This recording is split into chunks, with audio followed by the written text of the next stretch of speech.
Wilbon, the Milwaukee Bucks were 19-point favorites but lost to the lowly Nets. Tony, does it get any worse? I'm Tony Kornheiser. Try hosting a show from your attic for 4.5 months. Yeah, that's a little long. You got to clear up something. Yeah. Are the Nets your team because you grew up on Long Island? That's where the Nets were born and raised, reared. Or the Knicks, the sorry Knicks, your team? Clear it up. The Knicks. No. The Knicks are the team of my youth. The ABA, when that came to Long Island and the Nets played on Long Island, I rooted for them. But when they were folded in to the NBA, I was still a Knicks fan. Okay, I mean, all right. No.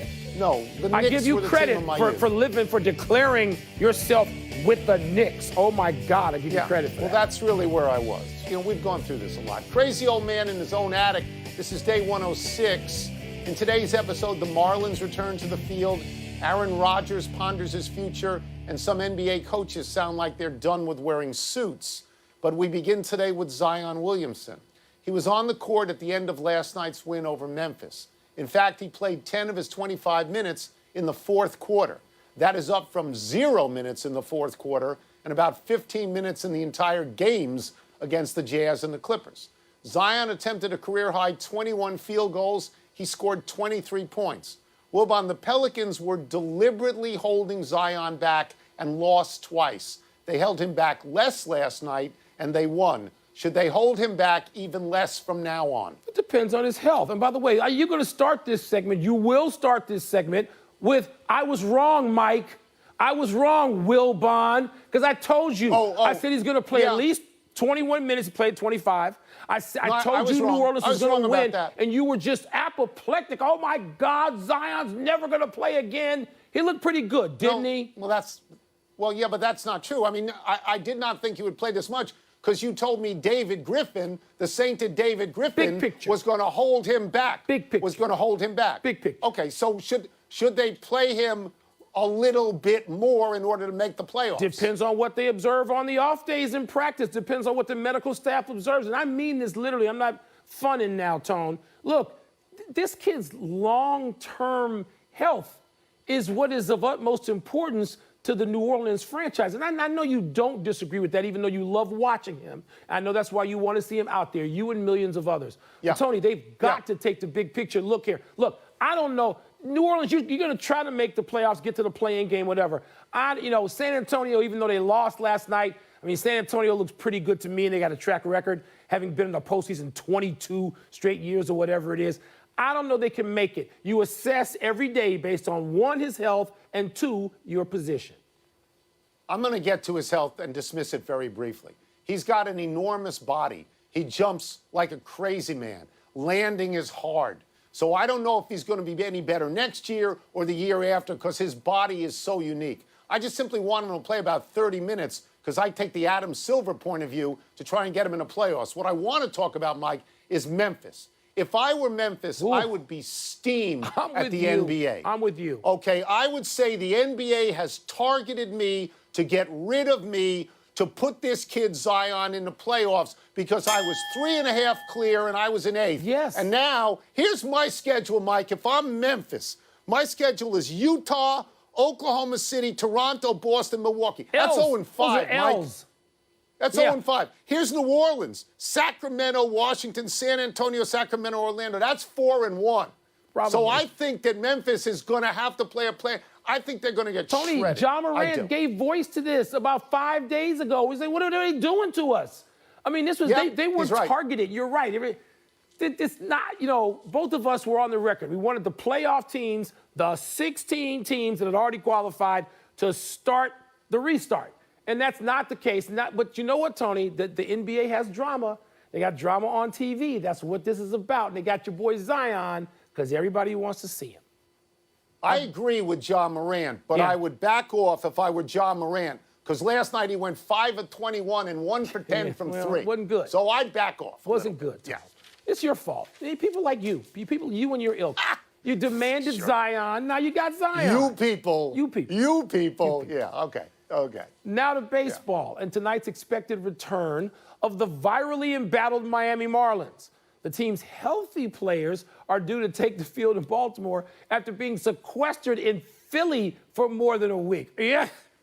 Team president Derek Jeter said, quote, "We expect to be competitive on the field, to have 18 players taken out at once. It's a challenge for us, but our guys are looking forward to the challenge," close quote. Tone, let's play What's the Word for a second. The return of the Marlins makes it a blank day for baseball. I think it makes it a fingers crossed day, that you want to be able to continue the season. You want the season to have a certain amount of integrity. They got 18 players missing. Even if they're using farm hands and reserves, can you hold the fort until the other players get back? I think that's what baseball is hoping for, and perhaps it provides a roadmap for the Cardinals or some other team when there's another outbreak. Yeah. But yeah, I'd say fingers crossed. Cardinals or some other team leads me to say it's a day that ends in Y for baseball. I mean, this is, sort of the norm. At least it has been for the first 2 weeks of baseball's season. Yes. And there's no real reason to presume that baseball's not going to have more of this. I hope they have none of it. But you can't presume that it's not going to happen, Tony, given what we've seen for 2 weeks, not even 2 full weeks yet. So, I don't know that if it provides a blueprint. I think each team will be different. The circumstance will be different. Where that team resides makes it different. But, man, you look at what baseball has to do to the schedule.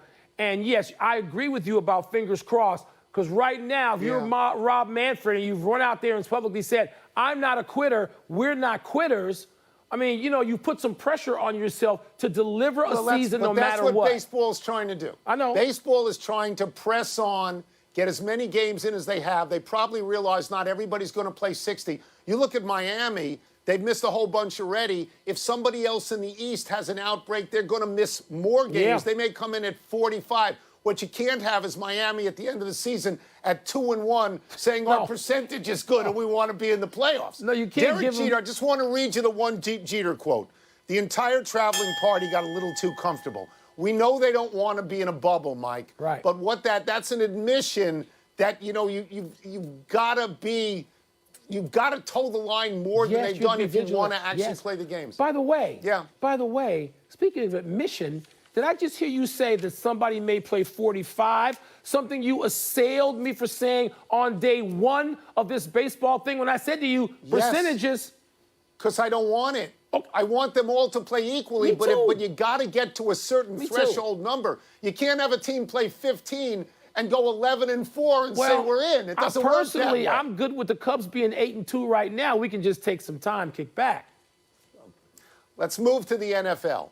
Packers head coach Matt LaFleur said Sunday that even though the team drafted quarterback Jordan Love in the first round, he envisions Aaron Rodgers being the team's quarterback, quote, for a really long time.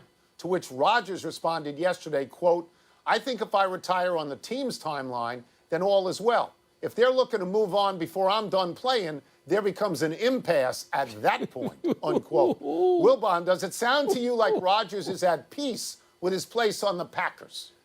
Yeah, he's at peace. I mean, Aaron Rodgers is that guy. Does Aaron Rodgers ever look like he's a dude who's going to get ruffled? No, he doesn't. And so he's not. He knows there'll be other teams out there. There'll be, 20 teams who want him. If the Packers want to move on from him and after these next couple of seasons, there'll be a lot of teams out there that want Aaron Rodgers. And so, but I listen to Matt LaFleur and I'm like, please stop.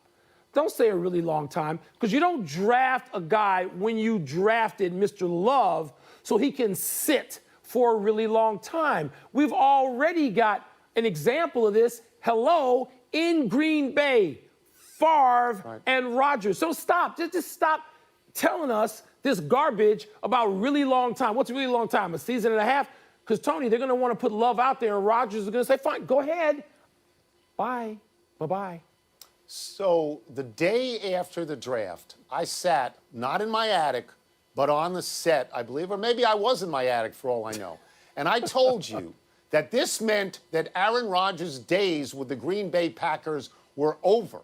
And you said, really? You really think it's that extreme? Over, and but I dwindling. Said, they're over. That doesn't mean tomorrow, but Aaron Rodgers, with what he just said, which was passive-aggressive, he basically said, start thinking about trading me now. And the whole key to the Packers is Jordan Love. What if he's not great? Yeah. What if he's a career backup? Because Aaron Rodgers is not. You're going to have to crawl back to Aaron Rodgers, and I don't know that he's going to talk to you. Aaron Rodgers is a lot like Tom Brady and Michael Jordan, and that every single slight that ever happened to him publicly, he's aware of it. Yeah. And you're going to have to pay for it. So I think you and I are in agreement that he doesn't want to be with Green Bay at this point. Well, Tony, here's the question. Can the Packers play and be productive? Can they be a great team with this hanging over their heads? And everybody can start camp and say, oh, we're just going to do our jobs. No. It doesn't work that way. We've seen this. We know what happens when what they used to call a bonus baby comes into a locker room and the star is still there. Yeah. And a whole lot of great locker rooms and Hall of Fame players have had issues and they've had to part company. We remember this with Steve Young and Joe Montana. I know I was in that room sometimes, and it was like, oh, my God, this is frosty. What's going to happen? Do you think the Packers can get through a great season in 2020 if there is one with Aaron Rodgers? No, you don't think so? I'm not sure of that. I am sure of this, that it takes an egomaniac to move up to draft a quarterback when you've got Aaron Rodgers. I agree. That's insane. Let's take a break. Coming up, could NBA coaches really swear off suits for athleisure wear? Please don't do that. And later, does wrapping up the number one seed really mean anything in this NBA bubble? I just learned this word, athlete.